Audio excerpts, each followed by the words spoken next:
አደይ ያላሰበችው ነገር ተፈጥሮባታል። እሱ ምንድነው? ዴቭ የአደይ ቤተሰቦች ለመጠየቅና አደይን ለማግባት ወደ ቤተሰቦቿ ባመራበት ወቅት ያላሰበው ነገር ተፈጥሯል።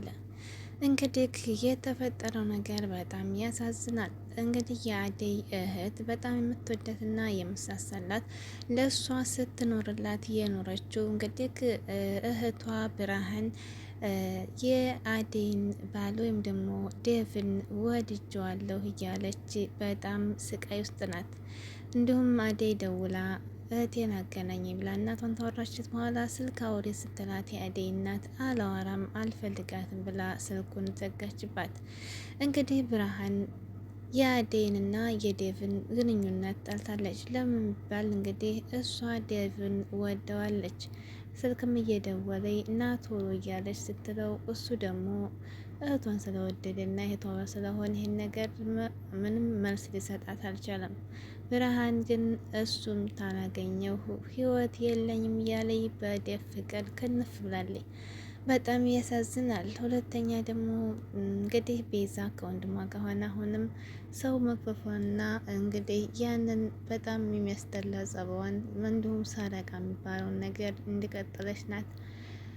ሌሊዬና እንግዲህ አደይ ምስጢራቸውን ውስጥ በውስጣቸው አድርገው እንዲሁም ባቡሬ እንግዲህ በጣም እየተጨነቀ ነበር በሌሊ ምክንያት። እስካሁን መንስኤው አልገባውም ወይም አልነገረችውም። በጣም ያስጨነቀችው ነው ማለት ነው ሌሊ።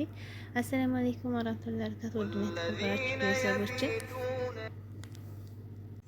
እንዴት ናችሁ? ከኔ ጋር ሁሉ ሰላም አልሐምዱሊላህ ረቢል ዓለሚን። በያላችሁ ሰላማችሁ ብዙ ትበልቻችሁ። እስከሆናችሁ ሰብስክራይብ ላይ ሼር እያደረጋችሁ ቤተሰብ ሆኖ ቤዛ እንግዲህ ከወንድሟ ጋር ሆና ሌሊ የምትከታተለውን ዶክተር እንግዲህ አጥምደውታል ማለት ነው። ከወንድሟ ጋር ሆኖ በጣም ሲስተማቸውንና ወጥመዳቸውን እያስገቡ ሰውን እየገፈፉና ሰውን እያሰቃዩ ከወንድሟ ጋር ይገናኛሉ። መተዳደሪያቸውም እንግዲህ ሰውን እየገፈፉና እያፈኑ ሰውን እየያዙ ብር እየተቀበሉ በዛ ነው የሚኖሩት ማለት በጣም መጥፎ ስራ ነው። እንግዲህ ቤዛ ከወንድሟ ጋር ተመካክረው በርቀት የሌሊ ዶክተር ወይም ደግሞ አስተማሚዋ ዶክተር ሲመጣ እንግዲህ ከመኪና በመኪና ይግጨኝና ገንዘብ እንበለዋለን ተባበሉ። እንግዲህ መኪና ስር ገብታ ዶክተሩን በጣም ደንግጦ ነበር። ተደነገጠ በኋላ ግን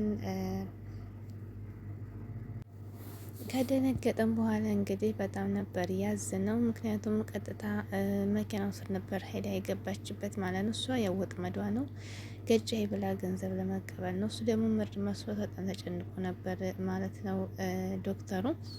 ከዚያም በኋላ እንግዲህ ከወንድሟ ጋር ሆነው የምፈልገውን ብር ታላክልን እንከሳለን ነበር ያሉት ማለት ነው። በጣም ያሳዝናል።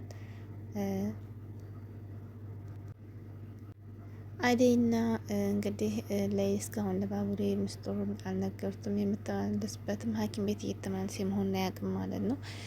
ከቤት ስትወጣ እንግዲህ አደይ ጋር ሌሊ ከሐኪም ጋር ዴቭ ጋር እና ነዴቭ ጋር ሄጄ ቆይቼ እመጣለሁ እና ሩታ ጋር ብላ ነበር ያለችው ማለት ነው። ነገር ግን ባቡሬና ደግሞ ዴቭ ተገናኝተው መሆኑ የት እየሄዱ ነው የሚደብቁኝ ብሎ ሲላቸው የሆነ ሰሞኑን የአደይ ጸባይ ውስጥ ተቀይሮብኛል፣ የሆነ ነገር የደበቁን ነገርም አለ አጣራ እስኪ ሲለው ከዚያ በኋላ ሲደውላት እንግዲህ የት ነሽ ሲላት ዴቭ እና አደይ ጋር ነኝ አልጨረስም ነበር ያለችው ማለት ነው። በጣም ነው እንግዲህ የሚያሳፍረው። ያው እሷ እንግዲህ ለማሳወቅ ነው ማለት ነው።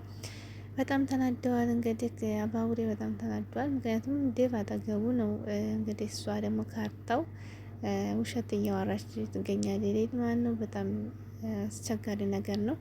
በዛ ላይ እንግዲህ ብርሃን ከዴቭ ጋር ደውላ እሷ ራሷ ስልክ ሲያነሳላት አትመጣም እንደ ወደዛ አትመለስ መቼ የምትመለሰው እያለችው ነበር ማለት ነው ወደ ገጠር። እሱ ደግሞ ምንም ሰው ነገር የለም ካሁን በኋላ አልመለስም እያላት ነበር ማለት ነው። በዛ ላይ በጣም ውስጧ ተጎድቷል። እንግዲህ ዴቭን ወደዋለች ብርሃን ማለት ነው።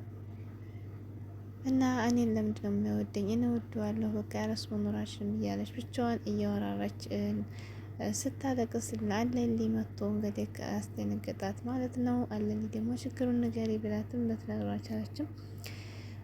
እና የተፈጠረው ነገር በጣም ከባድ ነው። አስባችሁታል እንግዲህ ተየት በጣም ከባድ ነው። እህቷ አዴን እንግዲህ ሊያገባት የችኛቱ ደግሞ እሱን መውደድ በጣም ከባድ ነገር ነው ማለት ነው። ያው ፍቅር አንዳንድ ጊዜ እንደ እብድም ያደርጋል።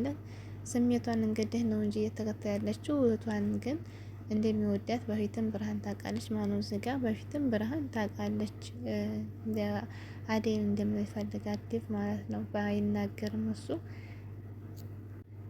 እና አስቸጋሪ ነገር ነው። አንዳንድ ጊዜ ሳናስበው ሰውን በመጠጋጋት እንደዚህ ችግር ይፈጠራል ማለት ነው። እሷ እንግዲህ በዛ ባለፈው እንደምማት አዲስ አበባ መጣ እሱ ሲያስታምማት ነበር ማለት ነው። እንግዲህ ዴቭ አንዳንድ ጊዜ ያንን ነገር እንግዲህ ፍቅር አምጥቶባታል ማለት ነው። በጣም ያሳዝናል ብቻ